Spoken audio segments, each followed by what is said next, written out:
Hey guys, so the name of the article that I chose is a comparison of two physical guidance procedures in the treatment of pediatric food refusal.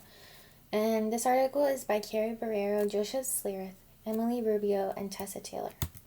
So the agenda for today is to go into the purpose and the rationale, and then go into the methods, the results, and the discussion, and then I'll present you guys with a couple of questions to get the discussion board going.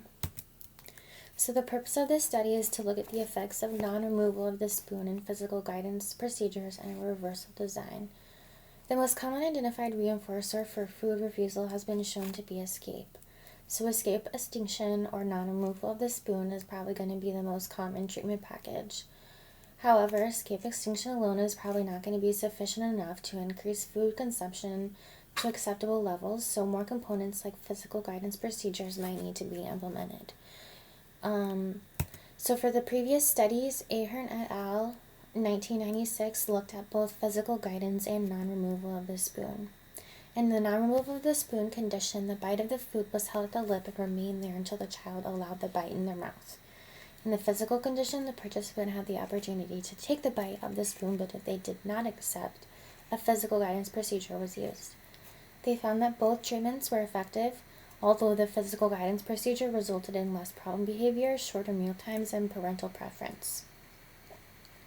Variations of the jaw prompt in treating food refusal have been implemented to increase food acceptance, whereas the finger prompt has not been studied, but it is an alternative approach that might be more acceptable in terms of physical guidance because it does not include placing pressure on the jaw in terms of physical guidance, but only actually placing the finger in the mouth with the use of pressure. Also, on a side note, the Ahern et al. 1996 study suggested that physical guidance procedures might be effective because of the use of negative reinforcement produced by the acceptance of the bite and the removal of the jaw prompt. So keep this in mind. This is going to be related to one of the questions that I asked you guys for the discussion.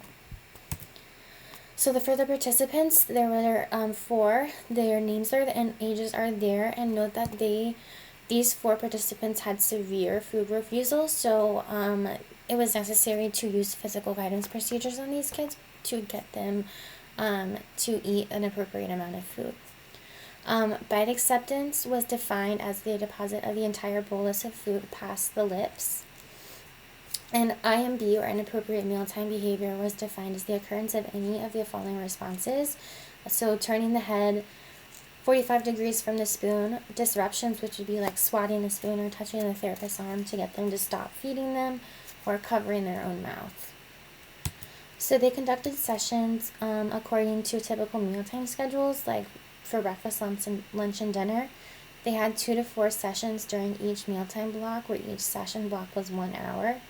The foods that were presented to each child varied because each participant had different taste aversions, I guess, but it included non-preferred, moderately preferred, and novel foods. And the foods that were determined for each child were talked about between the therapist and the parent before they decided what they were going to do. Each session started at baseline, where 10 bite presentations were presented every 20 to 30 seconds. And the therapist presented that bite on the spoon to the child's upper lip or on a plate within the child's reach, simultaneously with the verbal prompt, "take a bite." If the bite was deposited in their mouth within 5 seconds of the presentation, the child was provided with 30 seconds to actually consume the bite. If they did not accept the bite, but did not engage in IMB, the spoon remained stationary until it could be deposited in their mouth, or a hand-over-hand prompt was provided to bring the spoon to the lip, and the spoon remained stationary. Following the 30 seconds of the stationary spoon procedure, the presentation ended and the next presentation occurred. If IMB occurred at any time, the therapist provided 15 seconds for escape for all instances of IMB.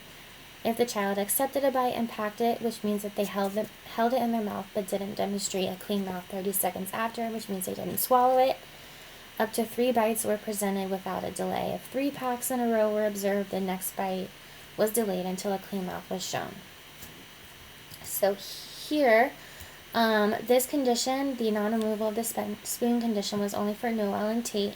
It was identical to the baseline condition, except that if a child did not accept the bite within 5 seconds, The bite remained at the child's lip until it could be deposited in their mouth, or at the maximum duration of the session was met. Bite placement occurred if the child opened his mouth at any time with the exception of coughing, yawning, or vomiting. The feeding therapist blocked any IMB towards the therapist or the spoon while the spoon was presented, and contingencies for packing remained the same, but if the bite was expelled, it was represented immediately, and the non-removal procedures remained in effect. The maximum duration for all non-removal of the spoon sessions was 1 hour, and that was the time cap for Tate, but the time cap for Noel was 10 minutes because of parental concerns. The non-removal of the spoon plus the physical guidance condition was used by using an alternating treatments design. Each session consisted of 10 bite presentations, with each bite presented every 20 to 30 seconds. The physical guidance component of the treatment package included the jaw prompt and the finger prompt. The manner of the bite presentation, placement, and contingencies for bite acceptance and packing were all identical to baseline. However, if the child didn't accept the bite within 5 seconds, or they engaged in IMB, the bite remained at the child's lip for 5 seconds, at which point, if it had not been deposited in their mouth, the physical guidance procedure, jaw prompt or the finger prompt, were implemented along with non-removal of the spoon. The feeding therapist blocked any type of IMB toward the therapist or the spoon while it was presented, and for Tate, because he was a self-feeder, a hand-over-hand prompt was provided when the physical guidance procedure was used. Bites presented by the therapist as a non-self-feeder to ensure safety if he was non-compliant with the hand-over-hand, and the jaw or finger prompt remained in place until the bite was deposited or the time cap was met for the meal. So, just for visual sake, as you can see here, this is the jaw prompt condition. Slight pressure is going to be applied to the jaw with the thumb and the forefinger until the bite would be deposited in their mouth. And if the bite was dispelled, it would be automatically represented. As for the finger prompt condition, the forefinger is going to be inserted into the child's mouth between the cheek and the upper gum line until the meeting resistance. And it was going to be held stationary until the child opens to allow the bite to be deposited in their mouth. So for the results, Cillian engaged in high levels of IMB during baseline, and he didn't accept any bites of food. During the 2 physical guidance procedures, a burst in inappropriate mealtime behavior was observed during the finger prompt condition, and the levels of IMB, although eventually reduced to low levels. There were low levels of IMB during the jaw prompt condition without the initial burst of IMB. For Enzo, he also engaged in high levels of IMB but did not accept any bites of food during baseline. During the jaw prompt session, a burst in IMB was observed, and during the initial jaw prompt session, it eventually reduced to low levels. The same was observed in the finger prompt condition without the initial burst of IMB. For Noel, he also engaged in IMB frequently during baseline and did not accept any bites of food. When non-removal of the spoon was implemented, you saw a burst in IMB, and it remained higher than the baseline levels right here. During the comparison, the IMB was higher during both the jaw and the finger prompt conditions, but they decreased to lower levels in both the jaw and the finger prompt condition.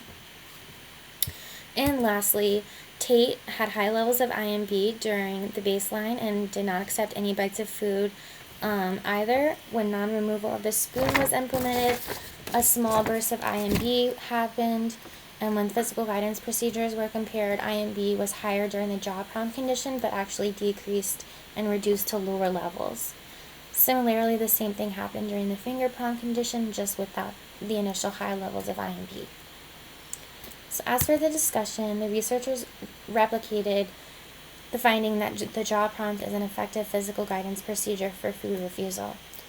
They also found that the finger prompt condition is just as effective and is actually preferred by the parents over the jaw prompt condition.